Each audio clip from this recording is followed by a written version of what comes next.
Hello everyone. Today I want to talk about 9 financial mistakes that we tend to make in our 20s. In this video, I want to share with you several common mistakes in managing your personal finances that quite a few people made. These are also mistakes that I would like to share with my younger self if I could go back in time.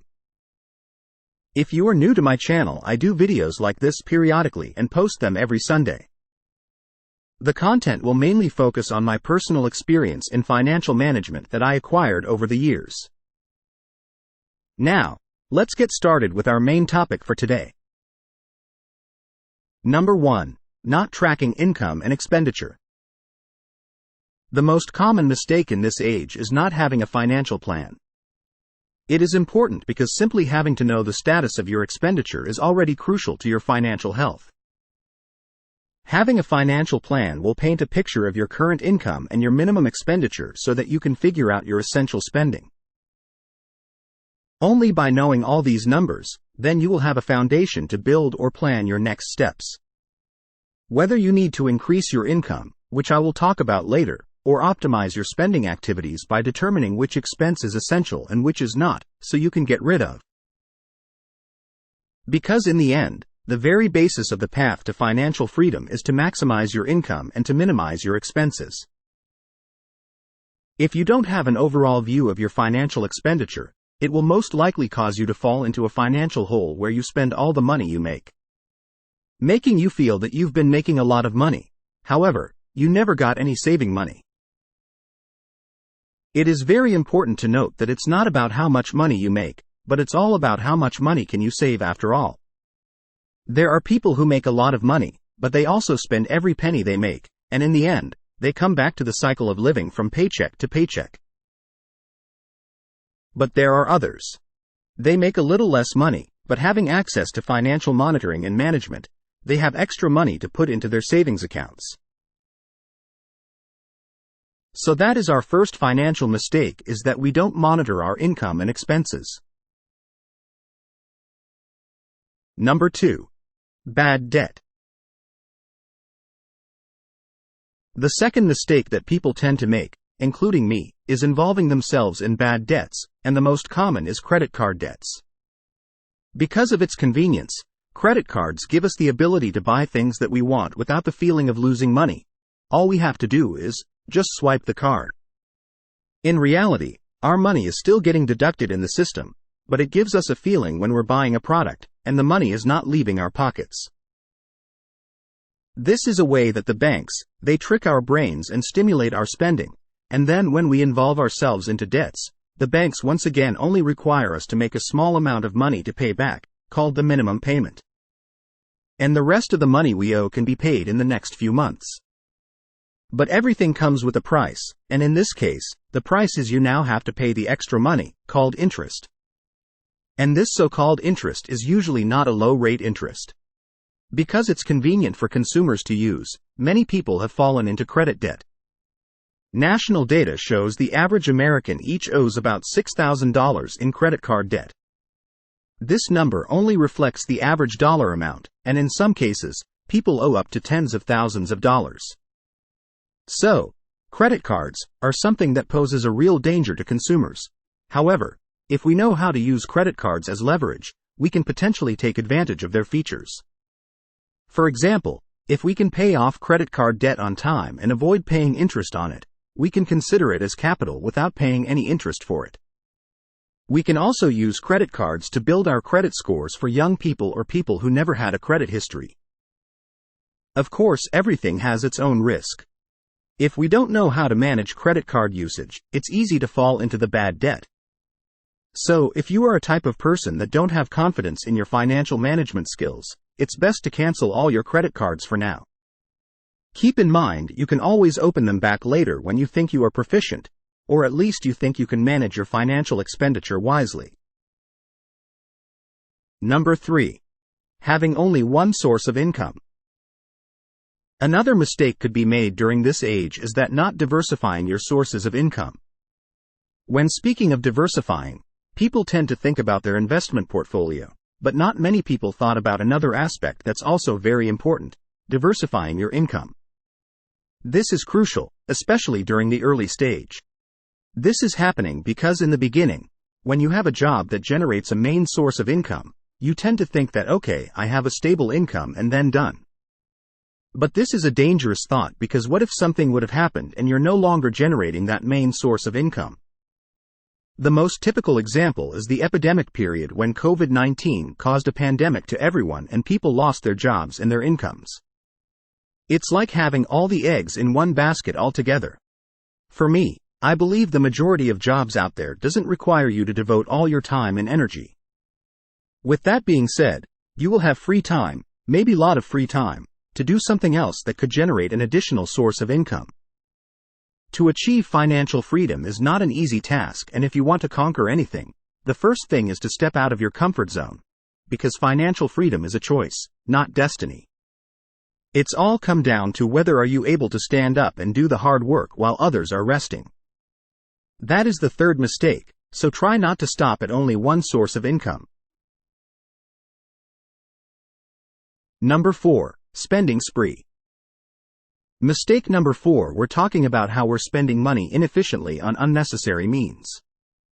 This usually happens when our income starts to grow and our financial life is getting more and more comfortable, so we develop a habit of rewarding ourselves with luxurious goods that we don't really need. For example, you already have a good working car that's going to take you from point A to point B, nothing wrong with it. But then you saw Johnny over there having a brand new Beamer, and Brian over here just got himself a nice-looking Mercedes. So first thing you do when you have a good income is to get yourself a brand new luxurious car that can match with your peers. In fact, it happens to everybody regardless of their income status.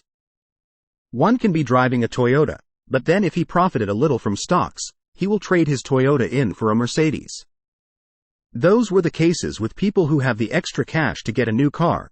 It's even more dangerous when people have to get a loan to be able to afford luxurious goods, and then they bring upon themselves a pile of bad debt. So my advice for you is do not bother to show off your lifestyle to anyone or try to match your peers' lifestyle, but rather keep your spending in control so your mind can rest. Number 5. Wasting money crashing all the parties. First of all, attending a party occasionally is not a problem, and to some extent, it may help you release the stress and socialize with other people. However, it becomes a problem when you go to parties or go out every night. It doesn't seem to cost much, but if you add them all together from time to time, it will become a big expense and will have a major impact on your financial health. Imagine now if you save that money from being used to party, instead use it to invest, it will multiply exponentially. Wasting $1 for this now doesn't just mean wasting $1. You're indirectly wasting $8-10 if you invest your money right instead of seeking instant satisfaction. Of course, I'm not asking you to live like a monk, never going out to see your friends, but there are other ways to protect you from spending money freely on this. For example, and it's also the simplest way, let's save a budget for occasions like this when you need to go out. Number 6. Wrong strategy for relationship costs. First of all, my advice to you, in this age, and if you can, don't hurry yourself into a relationship just yet. And I said, only if you can, because I want you to be able to focus on having a stable career and building yourself a healthy financial lifestyle. I can almost guarantee you that once you have built your wealth, then your path to a relationship is much open. And I didn't mean that girls only come to you because you have money, but let's be honest, even with the girls who are not greedy, who doesn't admire a young, independent guy who built himself a wealthy life and experienced many stories in life. I always advised everyone this, and especially my cousin John, and for a long time, he did not have a relationship and only focused on building his financial plan. I understand this advice sounds extreme, and there are only a few people who can actually do it. So, for the majority of you guys, it's totally fine if you're in a relationship, but at this age, you are more likely to make a mistake, especially my male audience here, is that you tend to build yourself an image that you're a person with higher lifestyle in which you can actually afford. Of course, this is not true for everyone, but you gotta agree with me on this, that there are many cases like I said earlier and you should avoid it. Because firstly, love should only come from its purest and sincere and genuine hearts to be able to bond eternally. Your true love will be the one you would want to see every day, and imagine if it's not genuine. Then every time you see each other you have to act, to put on a show. Imagine how tired it is to be. Secondly, if we analyze it more in depth, we'll see it's meaningless to use money to buy an impression to the girls, and for that you will most likely attract gold diggers. What do you think it's going to happen later when they find out you're not wealthy like the image you've built? And I strongly believe those girls who don't care about money, they only want true relationships that last, they will respect that you own your financial game.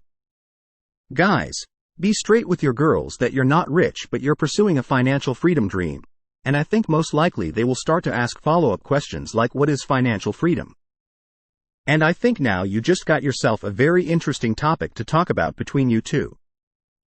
Imagine how much more fantastic it's gonna be if somehow you inspire her and later down the road the two of you start to write your own path to financial freedom.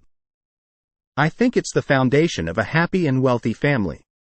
And it's much more meaningful than you taking her out shopping, buy new gadgets to show off. Number 7. Not having money ready to invest. This mistake is obvious when you don't have the cash in hand when you need to invest. There's a saying that I really like: success is when preparation meets opportunity. Certainly, in your investment path, sometimes you will come across opportunities that you knew this investment would turn into profit. For example, you know someone who's in need of money and wants to sell their house quickly, or a stock price just sank down because of some unconfirmed rumors, and you know for sure the stock prices will rise again after the rumors are put away.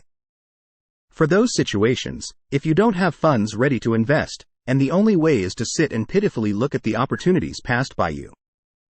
This is also why throughout this video, I emphasized a lot on saving money and saving money. Because if you don't have capital to invest, you are more likely to miss opportunities like these. By not saving money, you're not just losing cash, but also throwing away your chances to invest that could potentially gain your capital.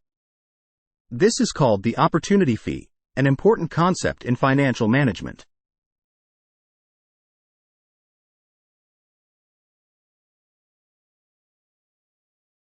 Next, we'll move to mistake number 8, investment too late. Next, we'll move to mistake number 8, investing too late. Another mistake in this age is that we did not invest in early adulthood. This is a very common mistake and also a terrible mistake. In the financial world, we have a concept called compound effect, which can be understood as having the same capital. The earlier we invest in it, the higher the chances we'll profit more from it.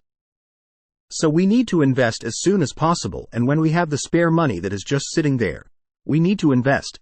The key point of financial freedom is to let money generate additional cash on its own. Number 9. Not investing in yourself. And the last mistake I want to talk about is not investing, not in finance, but in yourself. I always have a simple code that follows me for a long time. If anything is considered an investment in my knowledge, then I won't regret that investment. I could have been considering and reconsidering when buying an Xbox that is $500, but I will not hesitate to spend $1,000 to attend a class that would help me gain knowledge.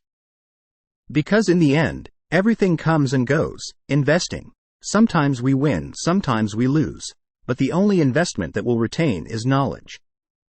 That is the reason why I have never regretted investing in myself, especially when investing in knowledge. Besides knowledge, an investment in health is a good investment as well. An investment in your health can include physical health or mental health.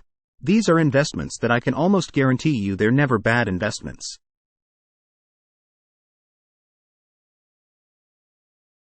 So those are some common personal finance mistakes for young people from the age of 20 to 30.